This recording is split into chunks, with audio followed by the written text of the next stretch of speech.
Dr. Kali Aquino. Well, aloha and welcome everyone to the Grassroots Institute of Hawaii. This is our 2014 Gubernatorial Candidate Forum. We're just very grateful to everyone who is here today, the members of the Grassroots Institute, visitors and guests, public, the media, as well as the candidates, who I'll introduce to you in just a moment. The candidates have worked hard, they have won their primary elections, and we're looking forward to their answers to several questions today. Let me tell you just a little bit about the Grassroots Institute of Hawaii. We are your independent, nonpartisan think tank. What that means is that we work on finding solutions for a better economy, a better government, and a better society. And we are open to people who belong to all political parties and no political parties. We like to say, e hana ka ko, and that means let's work together. Let's work uniting Hawaii's people to work for a better government, economy, and society. Does that sound like a good thing to do? Thank you very much.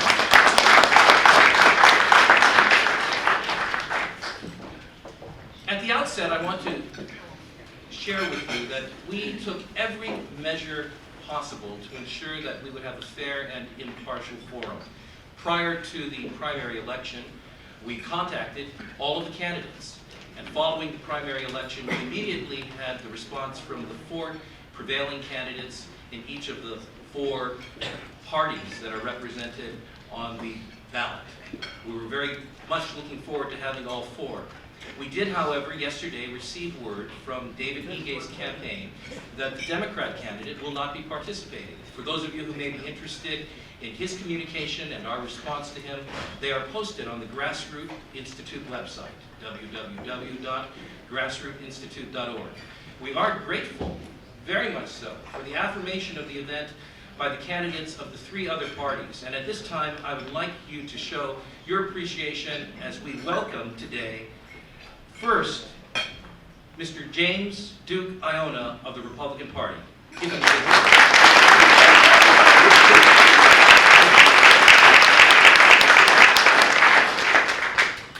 Next, Mr. Jeff Davis of the Libertarian Party.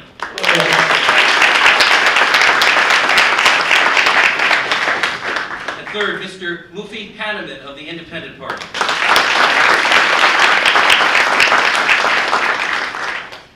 Our procedure will be simple. There are 2 parts for today's forum. The first forum will field questions that have been prepared by the Grassroots Institute in advance and supplied to each of the candidates before the debate or the forum today.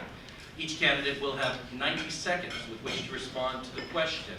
And then at the end of that period, each candidate will be able to make a response to whatever has been said by the other candidates. Lots were drawn in the adjacent room to determine the order in which questions will be asked. We'll begin with Mufi Hanneman, followed by Duke Aiona, then Jeff Davis. And we'll follow that procedure, but we'll alternate who gets the question first. So without further ado, here are the questions for part 1. Later on, we'll have part 2, which will include questions that have come from the audience. First question, Mr. Hanneman. The Grassroots Institute holds that government should be more transparent and accountable to the people. What measures would you take to ensure this? You have 90 seconds. First of all, let me express my appreciation to the Grassroots Institute of Hawaii, Dr. Aquino, and my IEA neighbor, Dick Rowland, for holding this forum, and also for all of you for coming out and giving us an opportunity to present our views and ideas. You know, I was very blessed and privileged to spend some quality years with Seabird's CEO, Doc Byers. That was one of Hawaii's largest diversified agricultural company. They did everything from start a small business operation on the beautiful island of Kau, beautiful island of Hawaii, Kau. We started a Pululu Sweetbread Bake Shop and Visitor Center and held executive management positions that had to do with corporate development and marketing. And from Doc, I learned that government needs to be run like a business. That you need to be open and transparent, especially when it comes to finances. That's why when I was very privileged to be elected as your mayor in Honolulu, the first thing that I did was I embraced the concept of an audit. Because I believe audits are the best way to ensure openness and transparency. I convened a private sector group from the private sector, Paul Yonamine. I tasked with that responsibility of convening folks. We opened up the books. city employees cooperated, and we were able to identify where we need to streamline government, where the waste was taking place, and the revenue generating opportunities. One of the first things that I will do as governor, if I'm privileged to be elected, is I like to see management audits, especially of the Department of Taxation, so that we'll know exactly what we're doing, what we're collecting, and you as a taxpayer will know how your money's being spent. Audience, may I make a note of you? Kindly hold your applause. We'll give you occasions following several questions to applaud all candidates together. This is in the interest of time. Thank you, Mr. Hanneman. Mr. Iona, the Grassroots Institute holds that government should be more transparent and accountable to the people. What measures would you take to ensure this? You have 90 seconds. Aloha. First of all, I'd like to, again, like Mufi, thank all of you for being here at the Grassroots Institute, but I also want to introduce two very special people to me. First and foremost, my wife Vivian right here. Vivian, please just stand up real quick. Thank you. And my running mate, Ellen Ahu. Ellen? In response to that question, I think it's fairly simple. Transparency starts right here. It starts with me, my attitude, and how I view myself and what I do in government. And I can tell you right now that what you see is what you get. I will be as open as I can be in regards to what we do in regards to policy, what we do in regards to programs. And I'm hoping that that will be the lead that I need to take for my department heads, my cabinet, and everyone else that falls in my administration. We'll do the obvious things. We'll put as many things as we can online. We want to get the web going. We want to make sure that everything that can be accessible to the public will be accessible to the public, whether it be reports, whether it be the times of meetings, giving the public an opportunity to speak at I guess, reasonable and decent times, as opposed to a 9 o'clock hearing in the morning when everybody's working. So I believe that all is about transparency, but it begins right here. It begins with me, and I intend to take the lead on that. Thank you. Thank you, Mr. Iona. And once again, audience, kindly refrain from clapping yet, but we'll give you a chance. Mr. Davis, the Grassroots Institute holds that government should be more transparent and accountable to the people. What measures would you take to ensure this? You have 90 seconds. Aloha, thank you, and aloha to every one of you for showing up and caring. My name is Jeff Davis. I've been in Hawaii since 1978. My daughter, granddaughter of Hawaiian ancestry on Maui. Small business owner. You don't know much about me, so I'm taking a little bit of time to say aloha. You'll find that online at jeffdavisgovernor.com. I am under the impression that fiscal notes is used by Congress. This is a note that comes out of every bill that leaves legislation that allows the taxpayers to know what sort of impact it's going to have, either negatively or positively. You might look at the rail, for instance. A fiscal note on that would have been very more transparent than we have had in the past. You might look at the regularization and decriminalization of marijuana, the fiscal note, and the positive. So both positively and negatively, I feel fiscal notes would be very, very helpful for the people to understand what legislation really means in a concrete way. Full financial disclosure. You saw what happened when financial disclosure was required recently, as we lost so many folks on boards. I think anyone working with the state, whether they be contractors or hired or even volunteering or sitting on board, should have a financial disclosure. Let's make sure that we do not have a conflict of interest out there that shows up too late. Downsizing our government, I'm preaching to the choir. More transparency, sunshine, 18 billion in retirement unfunded, 16 billion in health unfunded. It speaks for itself. The status quo has not been doing its job. Mr. Davis, thank you very much. Now we allot 1 minute for each candidate to make any type of response, either to the other candidates or to amplify his own answer. Mr. Hanneman. There's no substitute for actual experience in managing an executive and being an executive, managing a large city, a large organization. The proof in the pudding is, as a result of that audit, when we left the city, we left it better than we found it. Financially, our bond rating was the highest in the state. Secondly, we saved money. We never saved money before as a city administration. Thirdly, I pledged that I would not raid special funds. I've never raided special funds. When we collected your taxes for a specific purpose, it went to that specific purpose, and we didn't do it to balance the general fund. It's very important to understand how to do a budget, because at the end of the day, everybody wants more services and they expect government to pay for it.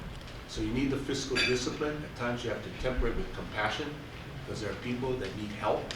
But by the end of the day, you have to make sure that people know what their money's gonna go to, what you're spending it for, and be able to control your budget in a fiscally responsible manner, and always be open and transparent. Thank you, Mr. Hanneman. Now, Mr. Iona, you have 1 minute in which to respond. When we started this campaign in February of this year, I would say the prevalent attitude with the voters is that they have a deep mistrust for their elected public servants. And that starts from the top, federal level all the way down to the county level. And that mistrust is a result of a lack of respect. That all falls in line with the question, which calls for transparency. So again, it calls for the public servants, the public officials who are appointed by the governor, who be respectful of what you all are doing, what you are asking for, what you want to hear. And I pledge that we will do that. We will do that as an administration, and I will do that as a leader. Just wanted to emphasize that. Thank you, Mr. Iona. Mr. Davis, 1 minute. Aloha. Open transparency, sunshine laws applying in city council, but not at the legislature for some reason. I agree, what you see is what you get. Here's what we get. Number one, cost of living, cost of housing, cost of electricity, cost of taxes, worst traffic, highest homeless per capita, highest methamphetamine addiction per capita, cost of shipping, lowest voter turnout, voted number one place to live without children. What's happened in the past speaks for itself. What anyone might propose to do in the future is merely a proposition that so far has not been taken up by anybody in the administrations, previous administrations. Again, let's look at the facts. Where are we today from the status quo that we've experienced over the last 2, even 3 decades? I'm here to say it's time for a change. I hope to work that through not only Jones Act exemptions, we've got to re-incentivize agriculture for Christ's sake. We spent $16 billion. Transparency, let's get out a calculator. That's the transparency I'm looking for. Thank you, Mr. Davis. We now move to the second question. First, to Mr. Iona.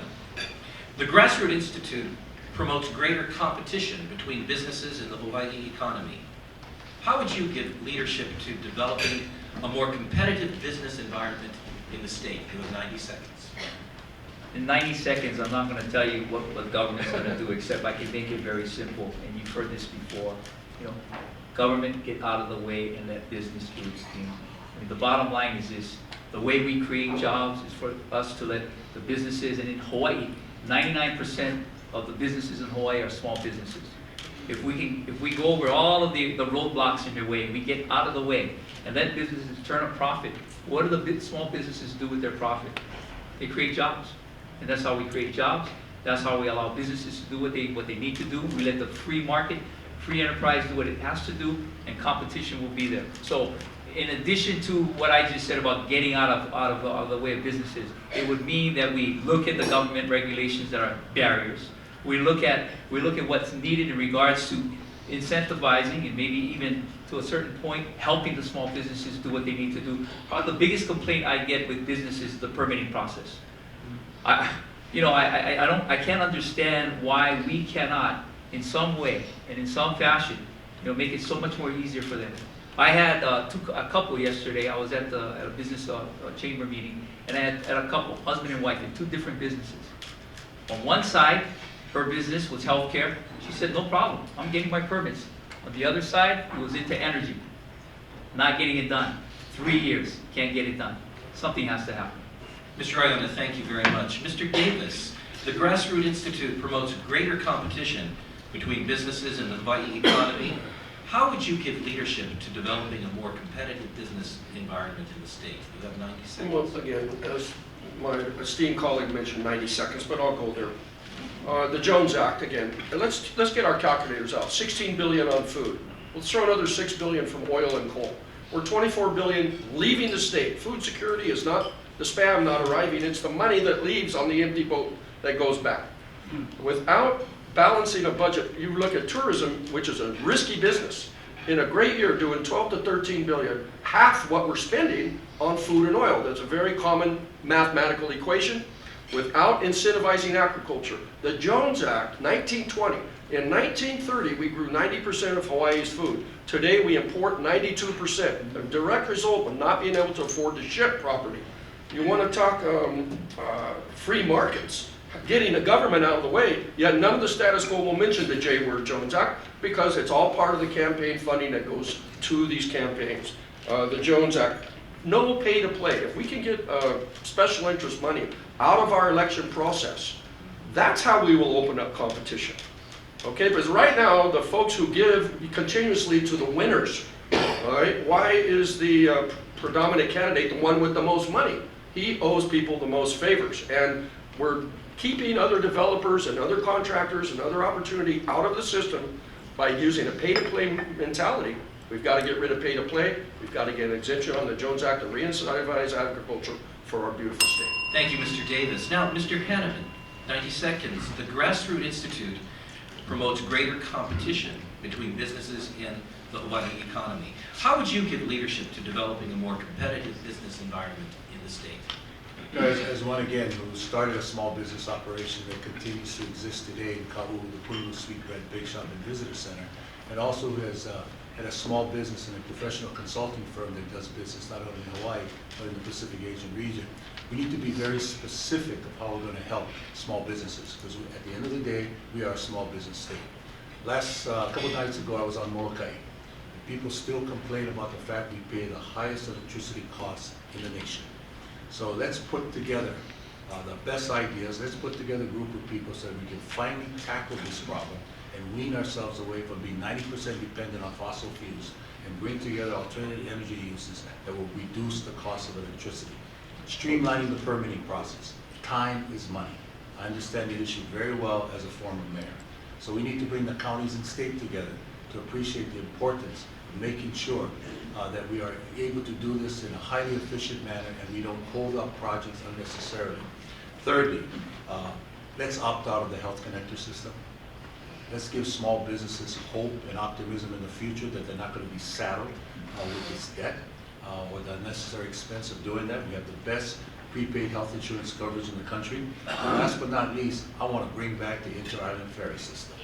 That will reduce the, you can clap, go ahead. You can reduce the cost of transportation. Reduce the cost of transportation. The last administration should have done the EIS because it would still be operating today. Thank you, Mr. Hanneman. Thank you very much. Now we have 1-minute responses or addenda from each of the candidates. Mr. Iona. I know we're going to touch on some of this through the questions of the audience, so I'll kind of hold my comments in regards to some of the things that were just stated by Mr. Davis and Mr. Hanneman. But I want to go to one specific in regards to what Mr. Hanneman said about permitting. You know, in New York, I believe in New York, they've done this for a couple of decades now. In the permitting process, if the permit is not approved within a certain period of time, it's automatically approved. This is something that I talked about when I ran in 2010. This is what I want to do now when I get elected again. I want to make sure that we can get something like that done. It's going to take the cooperation between the state and the city because that's just how our permitting process goes. But I can't see why we can't do it if it's for the benefit of everyone in this room. Secondly, I want to make sure that we can do something like UPS.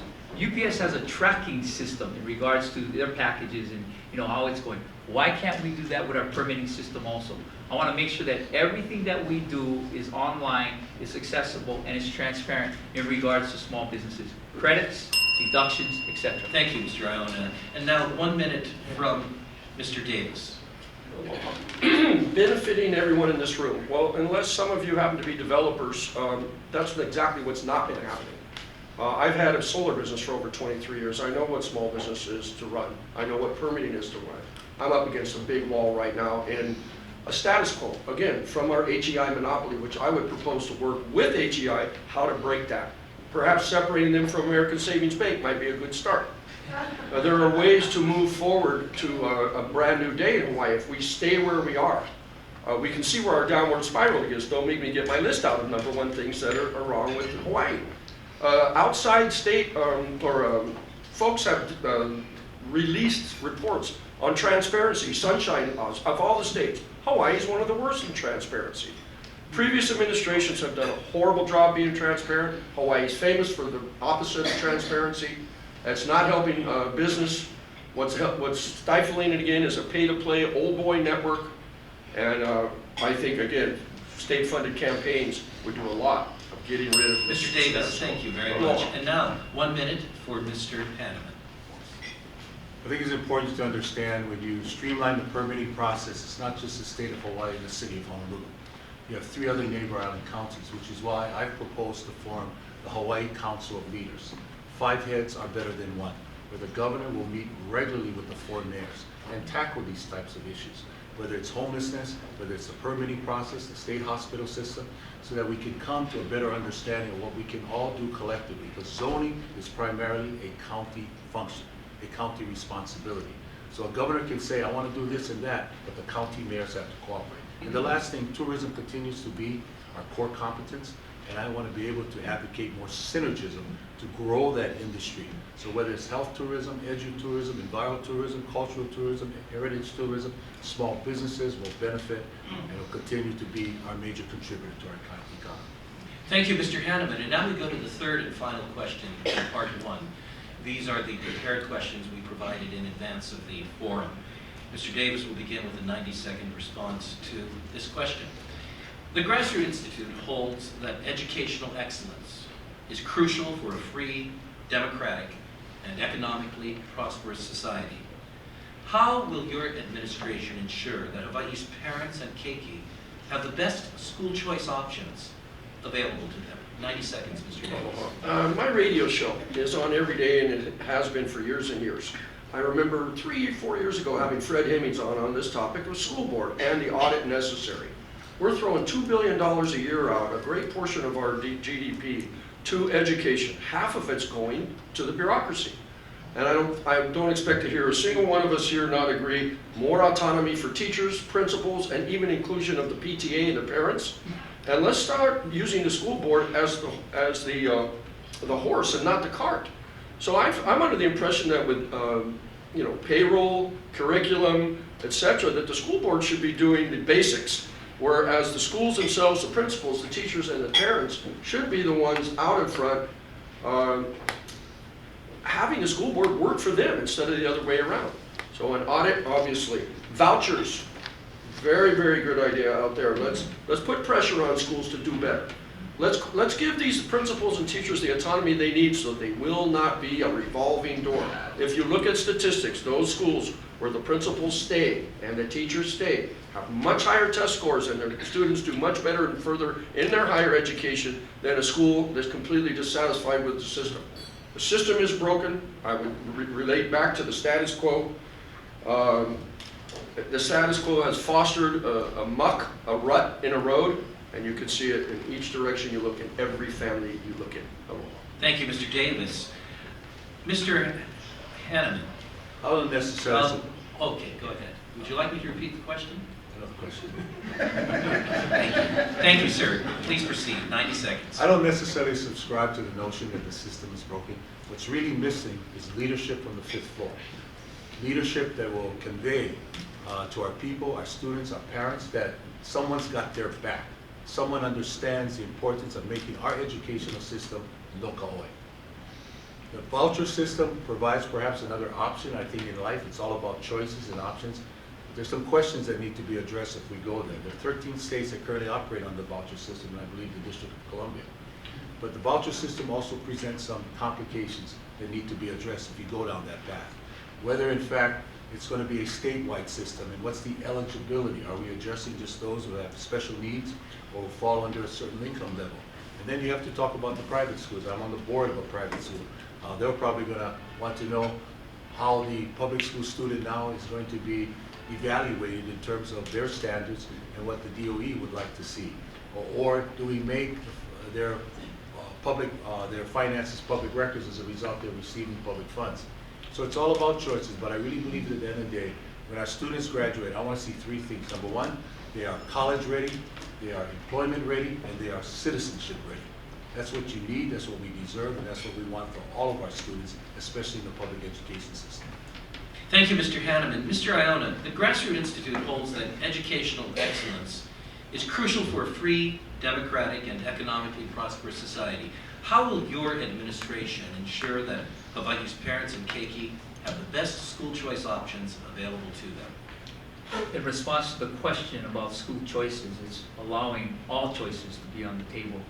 I'm probably the only candidate sitting at this table, and even the one that's not here, who has had the opportunity and the privilege to actually be a teacher.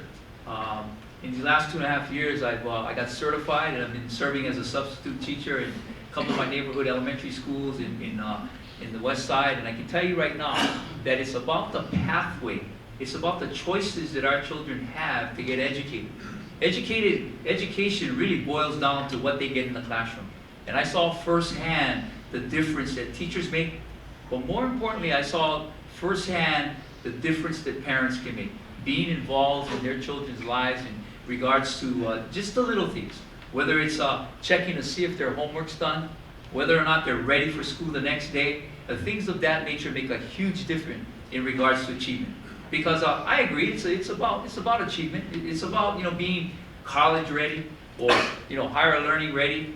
But it's also about, really, is this child developed in every single way possible so that they can be the type of citizens that we want them to be.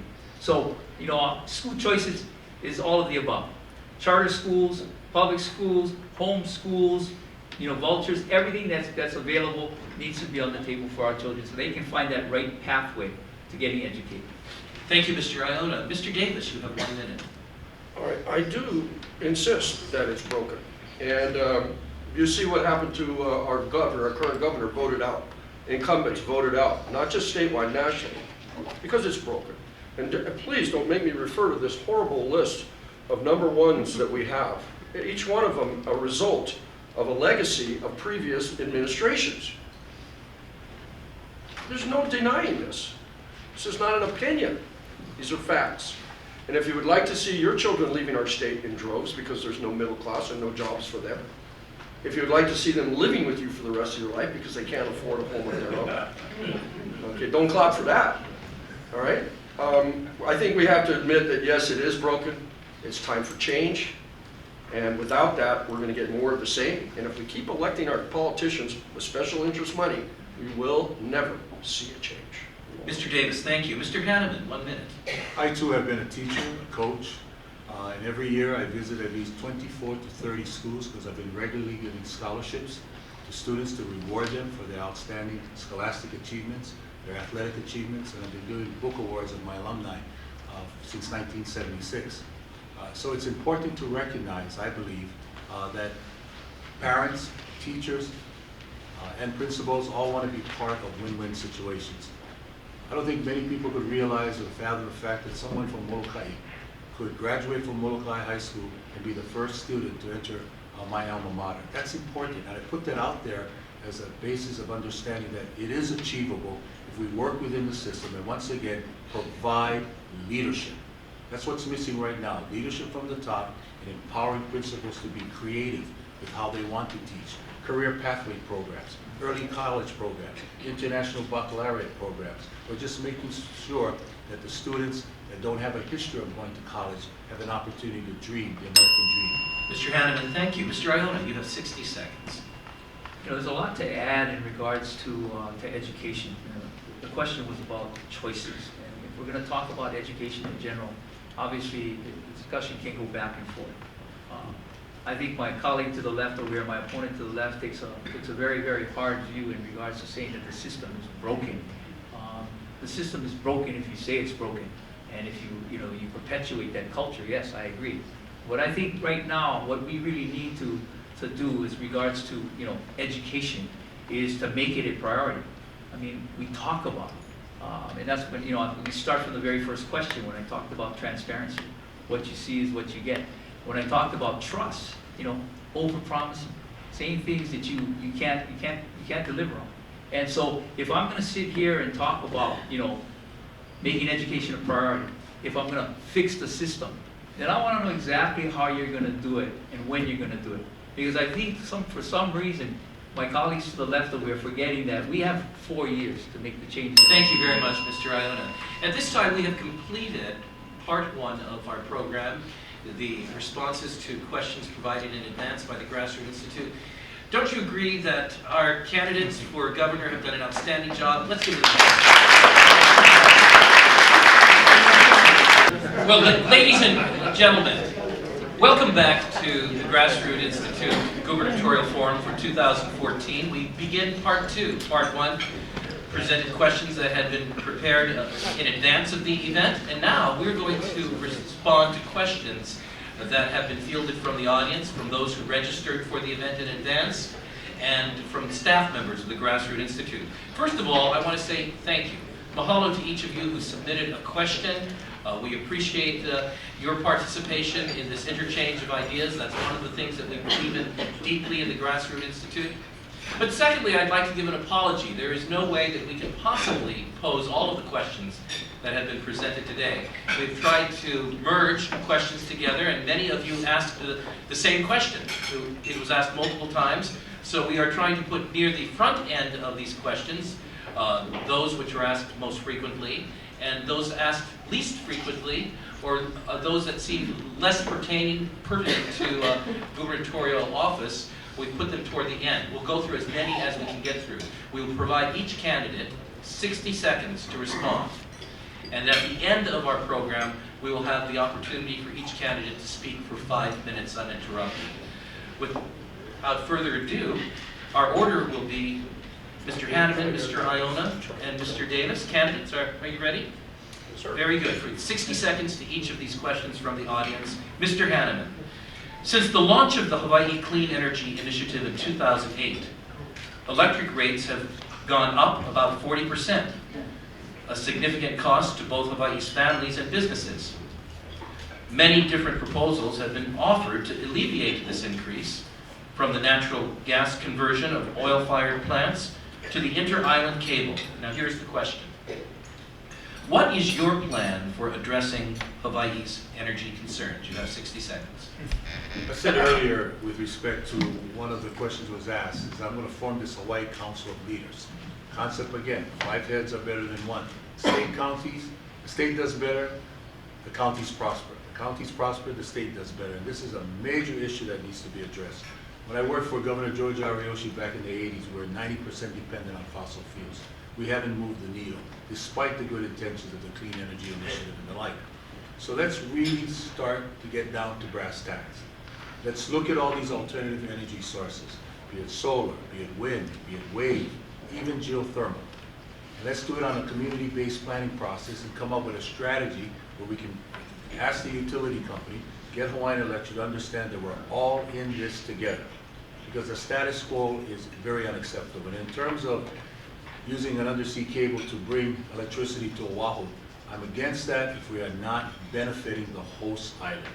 Molokai, Lanai, the Big Island, Maui, wherever it is generated. Thank you, has to Mr. see a Hanneman. benefit. Appreciate that. Mr. Iona, 60 seconds to answer the question. What is your plan for addressing Hawaii's energy concerns? Again, you got 60 seconds to answer something that's so complex. You know, the Hawaii Clean Energy Initiative was a huge historical movement in regards to moving towards renewable energy. But the question is this: has it, as it was in the prelude to the question, has it lowered the cost of energy for us, the consumers? And the answer is no. So how do we do that? How do we lower the cost of energy? Talking to my good friend today, Alan Lloyd, I said, "Alan, how do we do that?" He said, simple. You get the cheapest form of conversion. And right now, in the mix is liquefied natural gas. So we got to look at these options. We got to look to see what is the cheapest distribution for energy. And if it's liquefied natural gas, let's work towards that. If it's geothermal, let's look towards that. But I can tell you right now, you know, it's really... Thank you very much, Mr. Iona. Mr. Davis, 60 seconds. What is your plan for addressing Hawaii's energy concerns? Aloha. I am the solar guy, Jeff Davis. And thank you for that. And I'm also, my radio show, which happens every day at 5 in the afternoon, has had everybody on that. And I'm pretty much an expert, I have to say, on every form of energy out there. But it means nothing without the right political will. No, we are not in it together. Hawaiian Electric is a for-profit company. This is a big, big stumbling block that we have to work with Hawaiian Electric. Not trying to demonize Hawaiian Electric, but we've got to take away their for-profit mentality. I would have to say that, as they both mentioned, 60 seconds is ridiculous. However, The bottom line is it all revolves back to, the status quo has not proven to change the generation technique we've got for all these decades and decades. How can we think that the status quo will then suddenly wake up tomorrow or on November 4th and that the new legislator and the new governor will suddenly become a new dawn and a new day? We must change the status quo with the new faces. Thank you, Mr. Davis. Finally, I believe we had all three respond to this question, and so I'd like to just pause for a moment here. I appreciate the participation of each of these three candidates. I think that they're giving wonderful answers, and I'd like to ask each of the three candidates whether, in light of the fact that we have a little more time here due to the circumstances surrounding the forum, would you be open to expanding to 90 seconds for each answer? Sign me up. Mr. Hanneman? Whatever, I'll play by whatever. Mr. Davis? 30 seconds, 69. Mr. Iona? Whatever you want. This is an example of swift decision-making in the state of Hawaii. Give candidates a hand. So that we may get as many questions as possible, we'll proceed quickly at this time. Candidates? Very good, thank you. Mr. Iona will answer first. We're going to talk about the Hawaii Health Exchange. The Hawaii Health Exchange has been criticized for wasting millions of dollars to little effect. Insurance premiums have risen dramatically, and some have even suggested that Hawaii seek an exemption to the Affordable Care Act in order to address some of these problems. Here is the question. How would your administration approach the Affordable Care Act and healthcare policy in the state? 90 seconds, Mr. Iona. Oh, the Affordable Care Act, if that's your question, that's a federal piece of legislation. So I would approach it in just that nature. I have to address it because it's the law. But if you're asking about the healthcare connector now, that's a different story. We know that we had probably one of the most progressive laws in regards to health coverage, health insurance coverage, our prepaid healthcare plan. We had, I think it varies, it goes anywhere from 92% to 96% of our citizens, actually covered by insurance. I want to preserve that. I want to make sure that we actually, if we can, like everyone else, I want everyone to get coverage. And so I want to make sure that we do not in any way jeopardize the Hawaii prepaid healthcare plan. Now, my understanding is that the Hawaii Healthcare Connector, if it is either exempted or eliminated, may jeopardize that. It may jeopardize that. But I don't think anybody in this room would disagree with the fact that the healthcare connector has been a mishap from day one. We have not received the benefit that it said it was going to give us. And so as such, I definitely want to make sure that we are saving money, that we don't waste money, but more importantly, like I said, that we are covering all of our citizens as best as we can and not jeopardizing that coverage. Thank you, Mr. Iona. Mr. Davis, how would your administration approach the Affordable Care Act and healthcare policy in the state? Again, you're going to hear quite a bit of the same from, I think, any candidate right now. No one's going to argue that this healthcare connector is in good shape. Yes, we're all going to fall back on the idea that Hawaii is a model for healthcare, a democratic model, I'm happy to say. Of course, that's going downhill along with so many other things that we're so proud of in Hawaii. I'd love to say that the law is the one thing that I can see not sliding into a spiral. Broken from day one might describe the Hawaii Healthcare Connection, and not looking at it for, I would say, the greatest number of people. Trying to separate what's good for the general public and what's good for business is almost impossible, because what's good for small business is good for the general public in many ways. Greater minds than mine, I will admit, are going to have to tackle this particular topic. Broken from day one, yes.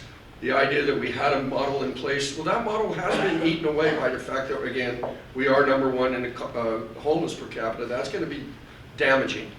And without some forward thinking, without some out of the box, without some progressive thinking and new ideas, I'm afraid we're just going to stagnate ourselves into this and lose money and bleed money left and right. I hope the best for our state in that regard. Thank you, Mr. Davis. Mr. Hanneman, how would your administration approach the Affordable Care Act and healthcare policy in the state? No one's going to argue about the concept of providing universal health coverage for everyone. But at the end of the day, I think it's safe to assume that the Obamacare program has not worked for Hawaii, especially with respect to the Hawaii Health Connector system. So we need to press urgently to opt out of it or ask for a waiver. and go back to what we've done. If it ain't broke, don't fix it, with respect to the prepaid health insurance program that we have now. To pay over $20 million to have 10,000 people eligible, do the math, it's not a good return on investment. Once again, I go back to what I said earlier. It's your taxpayers' dollar, but it's money that's utilized from Washington. Here locally at the state level, you pay those taxes. But here's what the Hawaii Health Connector system also pointed out, the flaw that we have in our technology system in the state. There's some in this room that are very passionate about it, and I share that passion. We're operating in a silo mentality. We created this Office of Information Management and Technology that is leaderless, that is rudderless. I want to do for the state what I did at the city. We took an antiquated software system. We made sure that at the end of the day, we upgraded that, upgraded our phones. We made sure that interoperability existed, and we had one department that was responsible for technology for the whole city and county of Honolulu. That's what a leader like Gordon Bruce did, who I selected in my cabinet. I want to take that same mentality, that same process to the state, put us in the 21st century, please. With Thank you, technology. Mr. Hanneman. Now for our third question from the audience, beginning with Mr. Davis. Do you support term limits for members of the Hawaii legislature? Should those holding one office be required to resign before seeking another office? Because this is a compound question, I'll repeat it. Do you support term limits for members of the Hawaii legislature? And should those holding one office be required to resign before seeking another? Mr. Davis. This is the cornerstone of my campaign. I believe that if we cannot fix our issues from the top down, we will forever attempt to put Humpty Dumpty back together. And it's not going to happen. That's what we do. Well, how we elect our officials and what their position is in our government, I would say today, 98% of our elected officials would be happy to be for the people, by the people. But every 2 to 4 years, they're required to promise their firstborn to collect money in order to keep their jobs and pay their mortgages. How would you like that? Held it over your head. Term limits, it's ridiculous we don't have them. We all know why, because the ledge would have to vote it on themselves, particularly so. But state-funded campaigns where folks go out, they come back with signatures of registered voters and a $5 check to the tune of 500 people to 1,000, would take out all the riffraff. Those qualified get the same amount of money to go and to promote themselves on TV, radio, mail, you name it. Knock on every door you want, but the same dollar. That takes us through a primary. Those who go to the general, they move on. That's done in other states. If we do not take pay to play out of our elected officials' lives, they will never be for the people, by the people. It will always be for the corporation, by the corporation. Term limits are an integral part of that. I 100% support term limits for our ledge. I'm amenable to the term itself. I'm looking at possibly 2 terms or 8 years total. Without that, we'll never get the status quo to move forward, get some new blood in there. Thank you, etc. Mr. Davis. Mr. Hanneman, do you support term limits for members of the Hawaii legislature? And should those holding one office be required to resign before seeking another office? I had to do that in 2010. I was in the middle of a second term, and many people expressed disappointment that I decided to run for governor then, because I had to resign in the middle of my second term. So I'm very open to that. I think what's key for me is that because Les Chang and I are saying we want to put the people first, we want to make sure that your desires and wishes are respected. I'd like to hear from the public how they feel about that. I think there's a case that could be made for that. But I think going beyond that, I think we also have to look at campaign spending limits and what people can contribute to candidates. Right now, the more money you raise, it seems that, and that's one of the issues that you're speaking to, makes for a very dangerous situation here. But I think one thing that David Ige pointed out in his race, dollars don't vote, people vote. And I think at the end of the day, we need to create this better balance. But there is a danger when we shut out the system to new ideas, to new people who want to be involved and feel somehow that it's entrenched by incumbents and the like. So let's have a full-on discussion and hear from all the people and how they want to see this go forward. And I think we should look at also the congressional side too, whether there should be term limits in Congress. I think there's a case to be made in that situation also. Thank you, Mr. Hanneman. Mr. Iona, do you support term limits for members of the Hawaii legislature? And should those holding one office be required to resign before seeking another office? In response to your questions, I believe as to question number 2, we do have a law that requires a person to resign from office if it conflicts with the office that they're running for. However, if it's a federal office, then they don't have to resign. In response to your first question in regards to whether or not there should be term limits, my answer is yes, but it's not just a simple yes, although it is really a simple yes. And the reason for that is simple.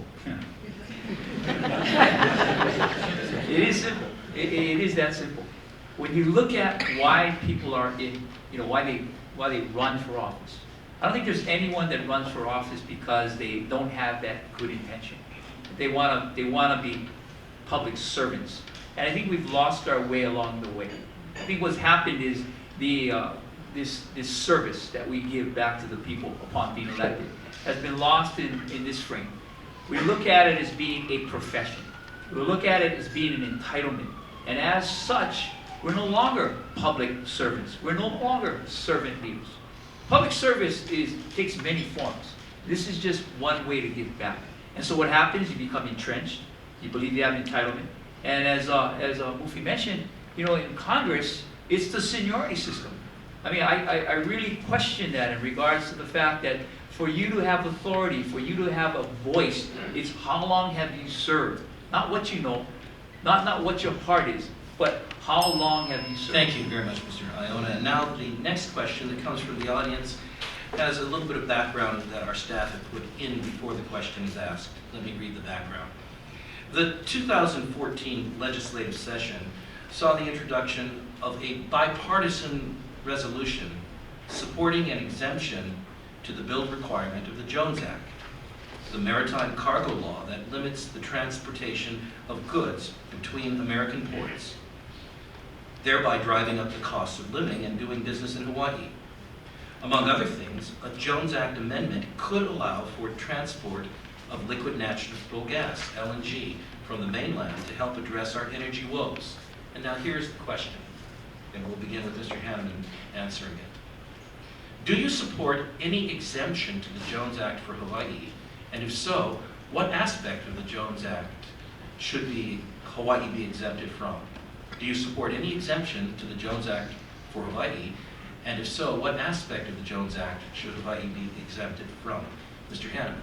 My principal reasons for supporting the Jones Act in the past has been because of my strong belief in the American jobs that it creates and sustains, and secondly, in the interests of national security concerns that I would have if foreign bottoms did not have to go through the scrutiny and the serious investigations, if you will, to ensure that American security interests would be protected.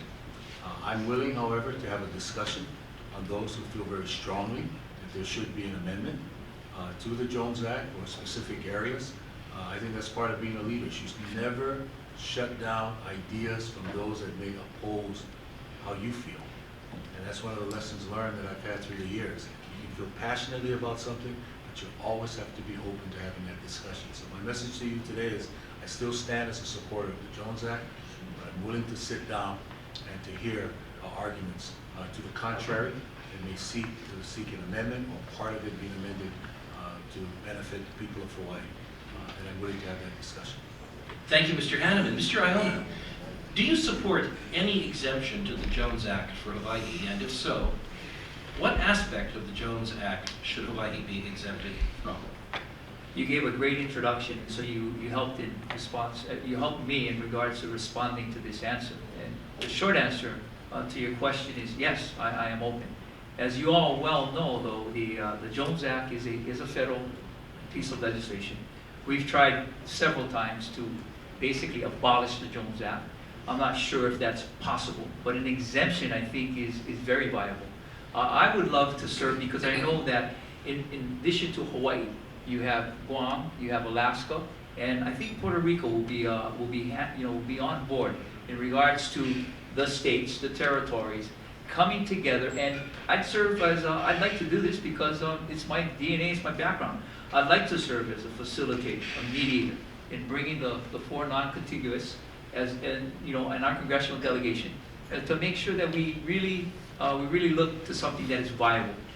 The Jones Act goes back to what was mentioned earlier. It really impacts upon the issue of cost of living and what we spend here in the islands because of that particular piece of legislation. And so I would be supportive of an exemption that looks at mainly the building of foreign vessels, because I think that is something that right now is not accomplishing its goal and its objective in regards to the Jones Act. Thank you, Mr. Iona. Mr. Davis, do you support any exemption to the Jones Act for Hawaii? And if so, what aspect of the Jones Act should Hawaii be exempted from? The question is why, the question. And the answer is $8,700 for a container from LA to Hawaii, $850 for the same container from LA to China. All on your backs. Yes, what was the quote? American jobs at the expense of Hawaiian jobs, at the expense of Hawaiian families working husband and wife, sometimes 2 jobs for the quote unquote price of paradise? I don't buy it, all pun intended. We need an exemption for the Jones Act in the best way. And again, why is it Guam, Puerto Rico, Alaska, and Hawaii? Because we're not connected to the United States, which has freeways, rails, shipping, short airlifts. Oh, this was never designed in 1920 for an island nation or a separated Guam, Puerto Rico, Alaska. This has to be changed. The reason it hasn't been changed, too much money going into campaign coffers for politicians, both Republican and Democrat, forever, since the 20s.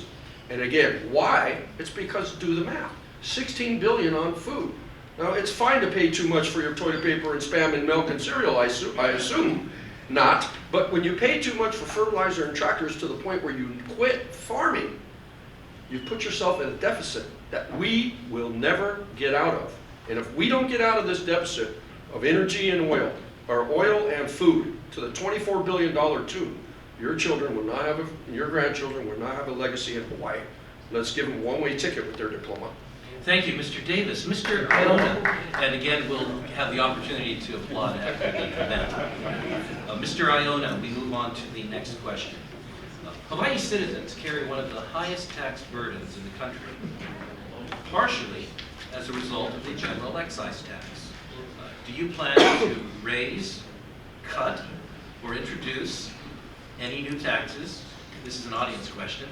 While in office, and would you support a proposal to extend or enlarge the rail surcharge to the general excise tax? I'll repeat the question portion again. Do you plan to raise, cut, or introduce any new taxes while in office? And would you support a proposal to extend or enlarge the rail surcharge to the general excise tax, Mr. Iona? In response to the first question in regards to raising the general excise tax, I don't see any circumstances right now or any situations presented to me in which that would be necessary. And my answer to that is no, I would not raise the general excise tax. In regards to your second question, in relation to the rail project, I was an opponent of the rail project for many reasons. I think many of the reasons that some of you have in this very room. But one thing that I do know is that that project is, to me, has left the station, no pun intended. And I'm not going to get in the way of the rail station. I mean, of the rail project, bearing in mind that that is a county project.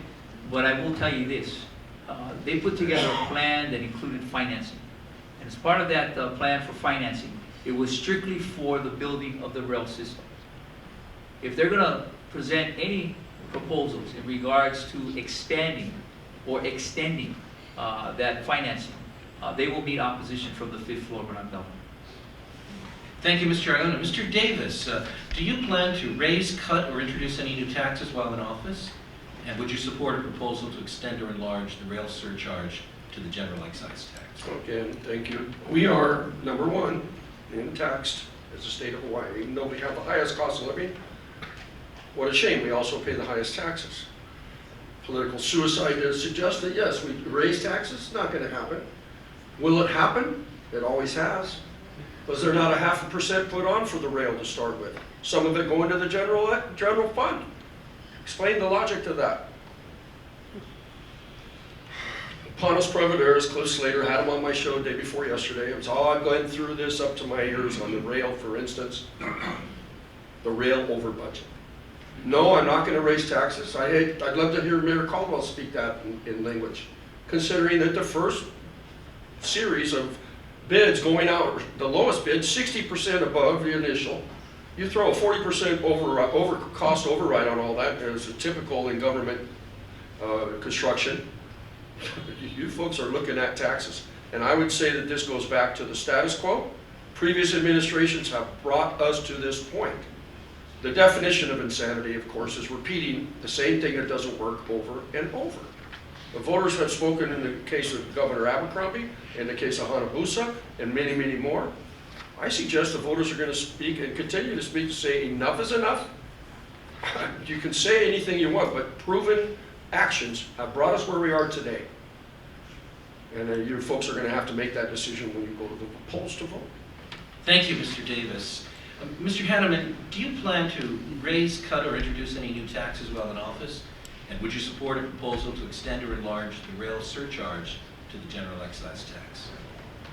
I have no plans to raise the general excise tax. I have said very clearly at the outset of today's forum. That's why I want to do a management audit of the Department of Taxation. We already have on our books over 100 state taxes that are assessed on individuals and companies and the like. So let's get to the heart of it. Let's make that efficient. Let's make sure that it's leveraged with the federal grants that we receive. Let's cut out the waste and abuse and the like to ensure that you know exactly what your money is going for, and we're totally transparent about that. Now, with respect to the rail financing and the notion by some to increase the GET, at least extend it, my feeling is this. There is a 10% grab that the state is taking every year. Okay? Right now, they've taken $140 million. They took $20 million last year. Initially, when it was thrust upon the county, they said they needed it for startup operational costs for the Department of Taxation. It's far exceeded that. So there's one area I would like to look at is make sure on all these special funds that are set up that we don't keep balancing our budget by raiding special funds and dumping in general fund. The other one is our hotel room taxes. $372 million in hotel room tax. The biggest recipient of that hotel room tax is the state budget. Of that $372 million, they took $161 million, and they continue to do that. As mayor, I didn't raid special funds. Thank you, That's what we Mr. did. Hanneman. And now for our next question, Mr. Davis will answer first. There is a note from our staff with some background information, and then I will pose the question. There's been a great deal of debate regarding the role of the state in Native Hawaiian nation building, in the process of Native Hawaiian nation building, as well as the millions of dollars that have been spent on it. The question is, what is your position on the Native Hawaiian role and election, as well as the federal effort to recognize the Native Hawaiian government? What is your position on the Native Hawaiian role and election, as well as the federal effort to recognize the Native Hawaiian government? Mr. Davis. Well, my family is Hawaiian, and of course, I've been in Hawaii since 1978. I have very much of a vested interest in the culture of Hawaii, which makes us so unique and the best place to live on the planet Earth. It's called Aloha. The nature of Hawaiian sovereignty, obviously very complicated in some respects, very simple in others. The roll call, I've had John Waihehe and Mr. Nahalehu Anthony on my show repeatedly on this roll call issue. It moved forward. Then what happens? 2 steps forward, 1 step back. They send the Bureau of Indian Tribes over to discuss with the Hawaiians what is otherwise a state issue. The Hawaiian government has been recognized by the United Nations as a real government. They've been recognized. And yet when the United States government wanted to talk to them, instead of sending the State Department, they sent basically the Bureau of Indian Affairs out, as if they were a tribe. Well, I don't think that there's a consensus that this needs to be going forward, whether it ends up in a sovereign nation or not. I think everybody should be getting in the canoe and paddling, to borrow a phrase from himself, and going that direction to allow at least some sort of an end to this. And let's feed the machine, and let's let these Hawaiians get where they need to go with it and get to the end of it without continually putting block after block in front of it. Mr. Davis, thank you. You're welcome. Mr. Hanneman, what is your position on the Native Hawaiian role and election, as well as the federal effort to recognize the Native Hawaiian government? Is this your personal question? It came from the audience, Couldn't help. but I'm eager to hear your answer. You know, as someone who's a Keikio Kaina, you cannot help grow up here and I have tremendous empathy for what we need to do to right the wrongs for our Native Hawaiian indigenous population. We continue to be number one in every area that seems to be a challenging situation of a particular community. So we need to do all we can to help them, because we are a part of this. This is our community. This is our state. But I see two things going forward. I'm not convinced, especially with what happened with the Bureau of Indian Affairs, or I should say the Department of Interior hearings, that there is consensus. Even though those who are proponents of the Roll Call Commission and the like seem to be saying there is consensus, I'm not convinced. Secondly, what I also saw from that is that those who are non-Hawaiians also have to understand this issue. And I'm concerned about that, that there's not enough public education in that regard. So I don't see anything wrong, in my opinion, of something so complex, so important to the history, to the future of our Hawaiian community. If we take 2 steps back now and do the education process, reach out, and even those who may disagree, that's part of being a leader. Standing out there with all the stakeholders, be it the OHA trustees, be it the DHHL leaders of Native Hawaiian groups and the like, and try to understand this. We can't isolate Thank you, this. Mr. Hanneman, thank you. And now, Mr. Iona, what is your position on the Native Hawaiian role and election, as well as the federal effort to recognize the Native Hawaiian government? If I were to respond just to that question, Kili, I don't think I would do justice to my position on Native Hawaiian governance, because that's the real issue. The real issue is I want to be able to facilitate, moderate, as an Oiwi, to give a Native perspective to the Native Hawaiian governance. I want to give a pathway. I want to build those bridges and build that pathway. That really is the issue in regards to where we are right now. Kanai'olavalu, which is the Native Hawaiian roll call, was something that had a good intention to it. But if we're going to have a pathway to Native Hawaiian governance, it's going to have to be through consensus. It's going to have to be through shared visions. It's going to have to be in the whole Hawaiian community. Kanai'olavalu had registered approximately about 120,000 people. That is only about 35% of the Native Hawaiians that live here in the state of Hawaii. In the nation, we have about 1.2 million Native Hawaiians. So it's not even close to a consensus. That needs to be first and foremost. As a Native Hawaiian and taking the Oiwi perspective, I want to make sure that what we do is we apply the philosophy of Kapuna in regards to challenges such as this. And that is that we look to the time before us and we look to the time past. Put that and integrate it with where we are right now and come together as one to form a governance that we need the Native Hawaiians. Thank you, Mr. Iona. We've reached the point where we're near the conclusion of our forum. So there's one question remaining. And following that question, each of the candidates will have 2 minutes in which to state whatever he would like to say. I had made a mistake a little bit earlier and departed from the program, but we'll appreciate your preparation of a 2-minute response. We'll ask the next question, and fittingly, as the last question, it is a non-controversial question. Do you believe that the University of Hawaii system or administration is in need of reform? If so, what changes would you like to see instituted in order to improve it? We'll begin with Mr. Hanneman, then Mr. Iona, and Mr. Davis. Do you believe that the University of Hawaii system or administration is in need of reform? If so, what changes would you like to see instituted in order to improve it, Mr. Hanneman? David, I just went first in the previous question. Then I may have my ordering incorrect here. Thank you very much. Mr. Iona, Mr. Davis, and Mr. Hanneman, forgive me. We will proceed in that order, gentlemen. Let me repeat the question. Do you believe that the University of Hawaii system or administration is in need of reform? If so, what changes would you like to see instituted in order to improve it? You know, I was just up at the University of Hawaii yesterday. They had orientation, and they allowed the candidates, if they wanted to have a desk there to meet and greet the students. And so I had an interview with Kaleo newspaper, and of course that was one of the questions that they had asked. And what I said was, very simple. I said, part of the problem is the political process. Part of the problem are the politicians inserting themselves in every single decision that's made up at the University of Hawaii when it's not to someone's liking. And what has happened is that we've allowed a culture to not only be created, but to be perpetuated. You know, much like how if you're a parent and you have a mom and you have a dad, and the child goes to the mom, and the mom says, no, no, no, no, you can't have it. And they go to the dad, and dad says, yeah, you can have it. That's kind of what we got at the University of Hawaii. Every time something goes wrong at the University of Hawaii, you got politicians inserting themselves and saying, well, you should have had 5 candidates for that University of Hawaii president position. Well, you got to do something with the stadium. Well, you got to do something with the athletic director because he said that we're gonna eliminate football. So, you know, we got to stop that culture first and foremost. If we really want the University of Hawaii to be independent and autonomous, we're going to have to be able to give them that opportunity to do that. Picking the right leaders, yeah.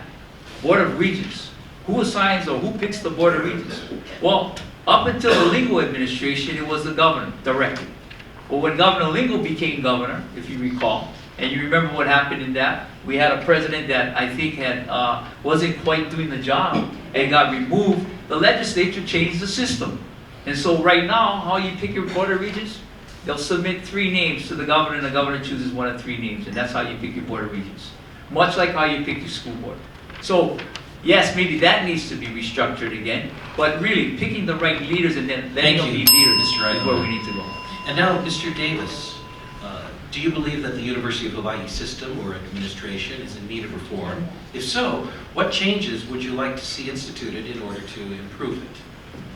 Talking education, I would go right back to our schools and how they should be redone, and let's let the teachers and the principals, quote unquote, and the PTAs, the students, in the case of UH, have more input into this. Last week on my radio show, I had Professors Kuhn, Marchand from the medical, Kuhn, an astronomist, and Dr. Lerner, a physicist, on the show, and they came out with an op-ed on the issue of the latest debacle regarding Tom Apple and being fired while everybody was out of session.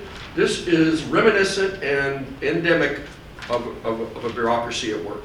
It's reminiscent of our state and our state government. And here we have the same type of a redundant problem after problem after problem. The system's broken, no transparency, it's all about money. Shouldn't surprise any of you. It's all about money and how it travels and where it goes. And if you do anything to stop the status quo and the flow of that money, you will be stepped on and squashed. And that's not serving the students, obviously. Transparency. I had the students on a few days ago as well. I think Rebecca Carroll's her name, from the Graduate Student Organization. Okay, so when you start having the people most involved and the ones who is impacted, standing up finally and saying, enough is enough, I can't take this. This is not in my best interest. I don't want to see all my money going down to a med center, 50% of our tuition. I don't like this, I don't like that. And instead, you unilaterally are told, be quiet, here's the decision. You're not part of this decision-making process, to the point where we've got a revolution and a rebellion. And that's what's happening at UH now.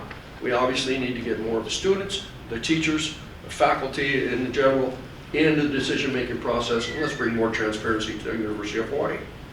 Thank you, Mr. Davis. Mr. Hanneman, do you believe that the University of Hawaii system or administration is in need of reform?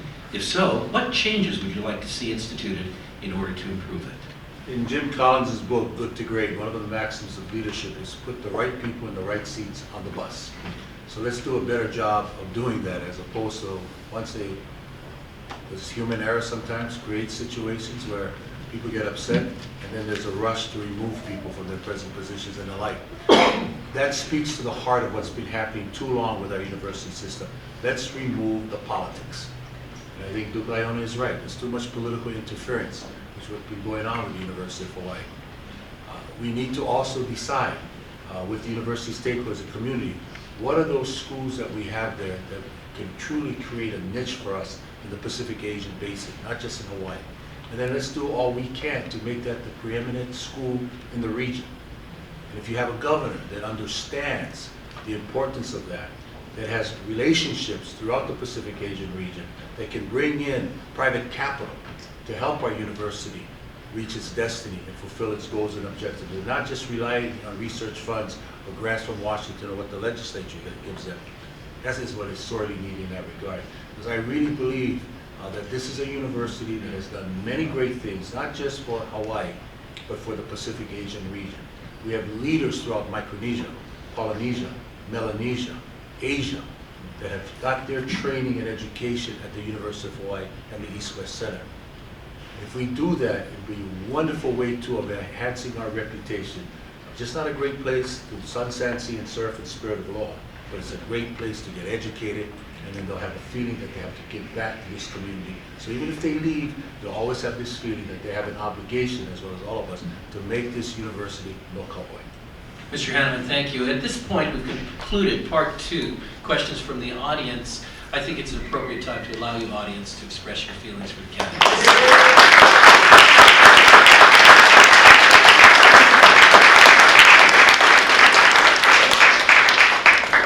The uncut entire forum will be posted at www.grassrootinstitute.org. That's grassrootinstitute.org. Now we will ask Mr. Davis, Mr. Hanneman, and Mr. Iona each to respond in 2 minutes. Actually, each to just use the 2 minutes to say anything that he would like to say. We'll begin with Mr. Davis. Aloha. 2 minutes. Well, first of all, I'd like to make a little announcement. It's a 4-way race. And I'd like to address an elephant in this room. His name is David Ige. And he refused to show today, and his reasons could be dwelt upon. Perhaps his Democratic minders have got a hold of him now that Neil Abercrombie's out. Perhaps he'd like to sit back and see what his opponents might have to say for themselves, since they've been looking at him since he's been coming to all the debates, relatively speaking. But his reason was that you can't trust the media. And with all due respect, he and I were in a Olelo forum, of which they ran the whole thing out from start to finish. We were also in a think tank forum in the Capitol building regarding the development of Kaka'ako that took weeks and weeks to post, and when it came out, it was edited. But not to say this is devious, but again, if you come into one of these debates, you have to know what to expect. So David stepped back and said, can't trust the media, and I would have to say that's about where I'm coming from. Because the three-way race. So the media, it seems, has too much control over who you get to see and what their platforms might entail.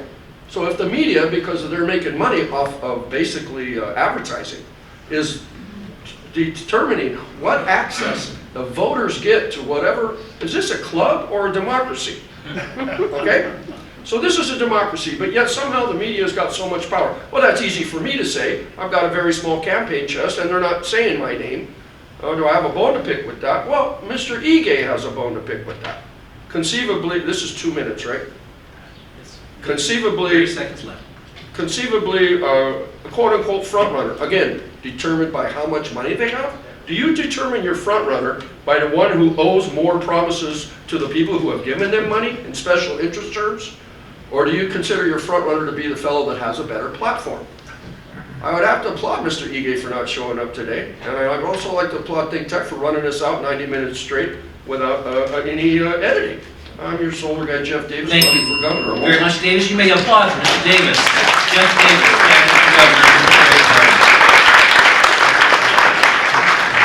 Mr. Hanneman, 2 minutes, please. I'd like to thank my family members that are with me today, and also my running mate, Les Chang.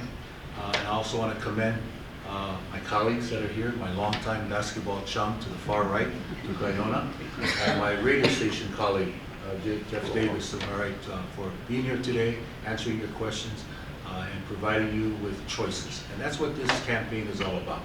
It's providing choices for you.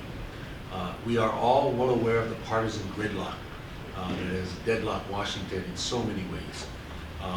We are all aware when a Republican administration was in office and a Democratic legislature stymieing many of their efforts. And we're all always concerned about one-party rule. Well, this is where the independent party team of Les Chang and Mufi Hanneman provide, we believe, an excellent choice. Because it's all about you, the people. It's not about the party. It's putting people first. And our desires are clearly, number one, make sure that we respect, respond, and listen to the people. Secondly, we bring excellent executive managerial skills to this job. This is a big job, the biggest job in the state of Hawaii. And you vote for 2 people in the general election. My running mate is a veteran of the U.S. Air Force, the only veteran running for governor, lieutenant governor. And his last position in the United States Air Force. He was in charge of 8,000 employees and $1 billion operating budget in Taiwan. And that gave him, in Okinawa, and that gave him an opportunity to exercise his excellent managerial skills that led to him being selected as my city director of Parks and Recreation. I don't want to recall the executive experience I've had, but suffice it to say, I've done it in the public sector, the private sector, and in the nonprofit sector. Lastly, we promise you collaborative leadership. 5 heads are better than 1. It's been a long time coming, this Hawaii Council of Leaders, where the governor will... Thank you very much, Mr. Thank you Hanneman. very much for the Candidate for the opportunity. Independent Party.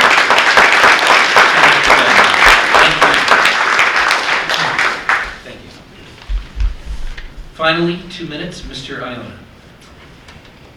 When I started this campaign, as I said in February, the underlying theme that I got from everyone that I spoke to was a lack of trust from the federal level, state level, to the county level. And it was because they got no respect. Politicians weren't listening to them, over-promising, false promises, you name it, lack of trust. You know, this is very unique right now. They talked about the historical nature of the primary race. I say this with all humility because it's really an opportunity for myself and Elwin. The other historical aspect of the primary election was that the people in the Republican Party selected 2 Native Hawaiians to lead their ticket. And I think that's very significant in the state of Hawaii. And Elwin and I take on that challenge. We're very humble. But it also puts together 2 judges. And I think what's significant about that is the fact that Elwin and I understand trust, respect, and balance as a result of what we've done in our professional lives. It also shows that we are people of integrity and credibility. If you look at how the judicial process is done, we wouldn't have gotten selected as judges if we didn't have the credibility and the integrity that both the governor who appointed us and the legislature who confirmed that appointment didn't think so. So in regards to our qualifications of being the next executive officers of the state, I think it speaks for itself. I want to close with this. I do have a vision. The vision is real simple. It's for the future generation, for our children, for our grandchildren, to live, to work, to play in Hawaii. In a Hawaii that is, you know, where the cost of living is not the highest, where they're able to be employed at a job that pays them an affordable, livable wage, where they're able to rent and buy affordable homes. And of course, to have a government that is Thank you, respected Mr. by its Iona. citizens. A big hand for because of Mr. trust. Iona, Republican candidate for governor.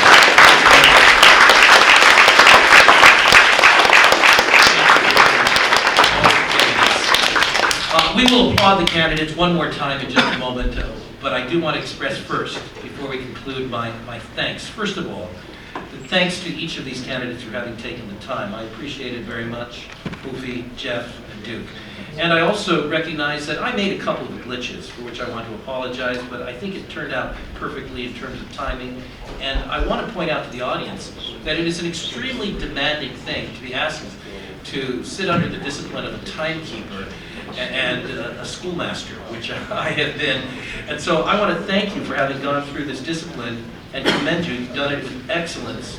And I appreciate your participation. On behalf of the Grassroots Institute of Hawaii, I'm Keli'i Akina, saying aloha and mahalo to each and every one of you. You can see this complete proceeding at thinktechhawaii.com. Jay Fidel will put that up soon, and I appreciate that, and at www.grassrootsinstitute.org. Let's give a final hand of applause to our candidates.